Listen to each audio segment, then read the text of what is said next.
प्यारे बच्चों, आज हम व्याकरण पाठ 13 क्रिया के बारे में जानेंगे। क्रिया को अंग्रेजी में वर्ब कहा जाता है।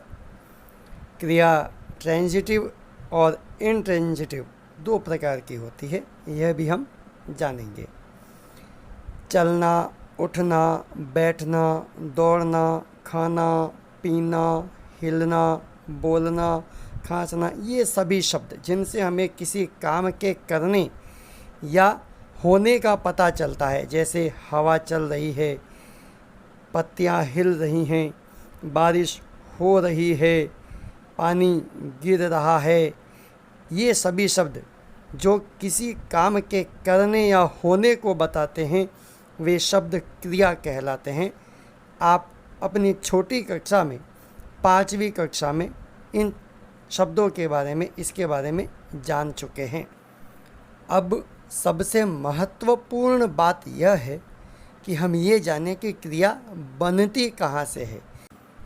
बच्चों, जिस प्रकार से एक पौधा बनने के लिए, उगने के लिए बीज की आवश्यकता होती है और पौधे को स्थिर खड़े रहने के लिए रूट यानी कि जड़ की आवश्यकता होती है, ठीक उसी प्रकार से वर्ब यानी क्रिया जिन शब्दों से बनती है उन्हें धातु कहते हैं।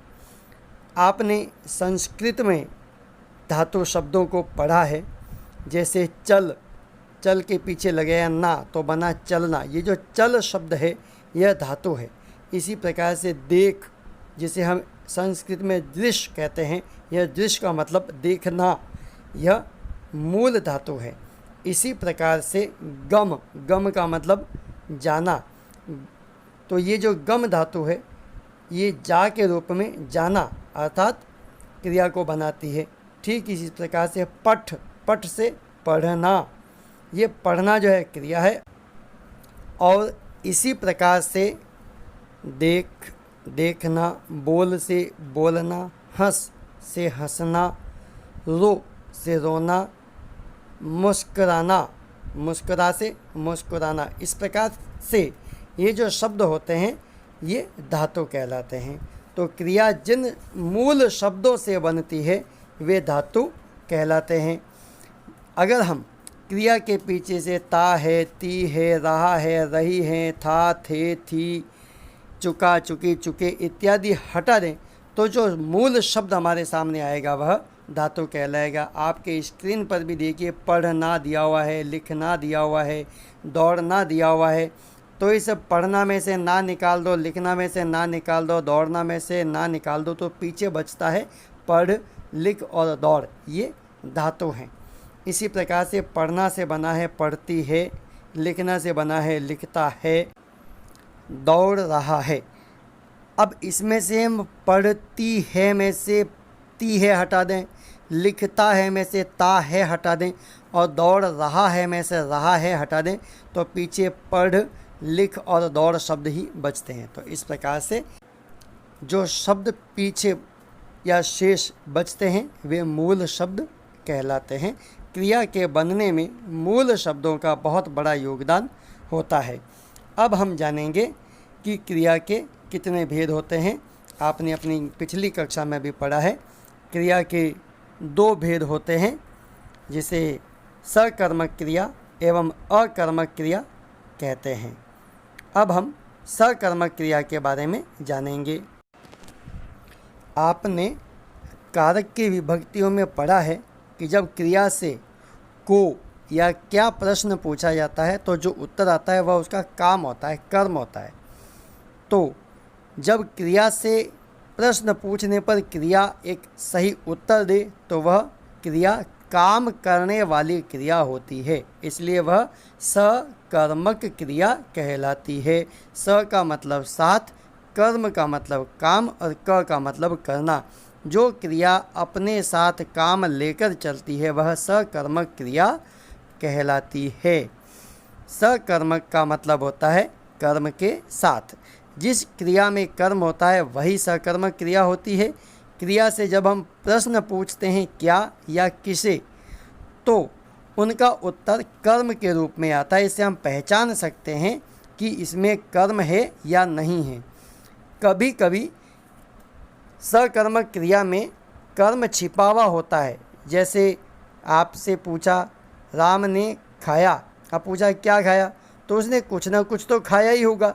तो ये कुछ ना कुछ खाना जो है ये उस उत्तर को बताता है, अतः यहाँ सकर्मक क्रिया होती है। इस बात का ध्यान रखा जाना चाहिए कि अगर कोई अच्छा सही संभावित उत्तर आ सके तो वहाँ सकर्मक क्रिया अवश्य होती है।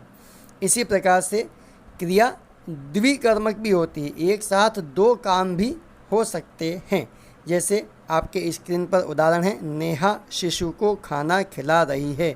नेहा क्या कर रही है, शिशु को खिला रही है, पहला काम। दूसरा क्या खिला रही है, खाना खिला रही है। तो जो पहला काम है जिसके साथ को, शिशु को लगा है, वह आपका प्रथम यानी मुख्य कर्म है, और जो खाना खिलाने का काम है वो द्वितीय कर्म है या गौण कर्म है, इसलिए यह द्विकर्मक क्रिया है। पुजारी भक्तों को प्रसाद बांटता है, मुख्य प्रश्न बनेगा किसको, भक्तों को, तो ये प्रथम कर्म है। क्या बांटता है, प्रसाद बांटता है, ये द्वितीय कर्म है, अतः यहाँ भी क्रिया द्विकर्मक क्रिया है। अब आपके मन में प्रश्न आ रहा होगा कि सर ने कहा कि क्रिया के दो भेद होते हैं, सकर्मक क्रिया और अकर्मक क्रिया। तो बेटा जब कोई व्यक्ति काम करता है तो उसकी पहचान बनती है, इसलिए उसको और भी काम दिए जाते हैं तो वो और काम करता है। ठीक इसी प्रकार से जो सकर्मक क्रिया होती है वो काम करने वाली क्रिया होती है, इसलिए उसको और काम मिलता है, तो उसको एक काम, दो काम, इस प्रकार से काम बढ़ते जाते हैं। इसलिए यह एक कर्मक क्रिया भी हो जाती है और दो कर्मक यानी द्विकर्मक क्रिया भी बन जाती है। द्विकर्मक क्रिया की पहचान करने के लिए जब हम क्रिया से क्या, किसे और किसको ये प्रश्न पूछते हैं और इनमें से अगर सभी के उत्तर मिल जाए या किन्हीं दो के उत्तर मिले तो वह द्विकर्मक क्रिया बन जाती है। तो सकर्मक क्रिया ही द्विकर्मक क्रिया बनती है। अब हम अकर्मक क्रिया के बारे में जानेंगे। जब क्रिया से प्रश्न पूछने पर क्या, किसे, किसको ये प्रश्न पूछने पर कोई उत्तर न मिले तो अकर्मक क्रिया होती है। अ का मतलब होता है नहीं, कर्म यानी काम, और क का मतलब करना। क्रिया जब कोई काम नहीं करती या किसी काम को नहीं बताती है तो वह अकर्मक क्रिया कहलाती है। जिस क्रिया का प्रभाव कर्म पर, काम पर नहीं होता, सीधा कर्ता के बारे में, काम करने वाले के बारे में बताती है, वह अकर्मक क्रिया कहलाती है। इसमें जो शब्द आते हैं वे हैं रोना, सोना, उड़ना, निकलना, नाचना, डरना, रहना, उछलना, अकड़ना, चमकना, मरना या होना।